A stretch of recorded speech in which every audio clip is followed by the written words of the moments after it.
This is Kevin Good with CattleFax for the closing bell on May 27th, 2011. Today our topic is going to be the Fed cattle market analysis. We're going to start out talking about where we have been year to date here in 2011. As you can see with the overlaid illustration, we're very seasonal. We put our highs in the first week of April at 123 and change, and that was a 30% rally from the low in the fourth quarter of 2010. That was one of the biggest rallies in history. Since then, we've broke hard. In fact, this past week we sold cattle between 104 and 106. A 105 average would put us at a 15% decline. From a historical standpoint, that's a little larger than average. On a seasonal market years, the typical break is 13%. In years where we have a bigger than normal rally, the break is 14%, although some of the extremes can be as much as 20%. If we want to look at the market over the next 2 to 3 months, you can see that seasonally the market typically softens as we go forward. You can also note that here this coming week, Memorial Day weekend, a lot of times we get a one-week rally.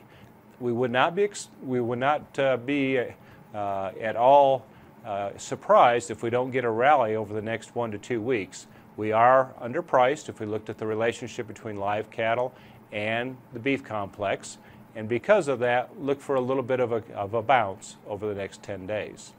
Nevertheless, as you go through the summer time frame, we need to be aware that we do have cattle on feed numbers up 7% compared to a year ago. And because of that, and typically a seasonally softer beef usage, look for the Fed market lows to still be in front of us. As we look at it from a longer term perspective, you can see that we are, in fact, carving out a new and higher trading range.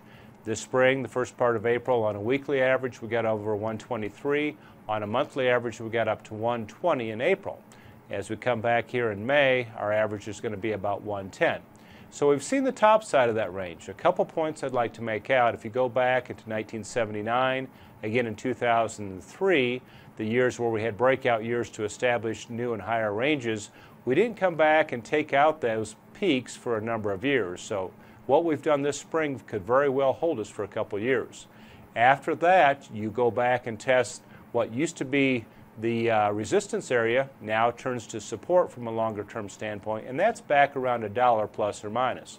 So as you think about where the market could potentially go from a seasonal standpoint and also from a longer term standpoint, it looks like the market's going to need to test that dollar range as we go forward, and more than likely that occurs as we go into the summer time frame to carve out the bottom side of that trading range.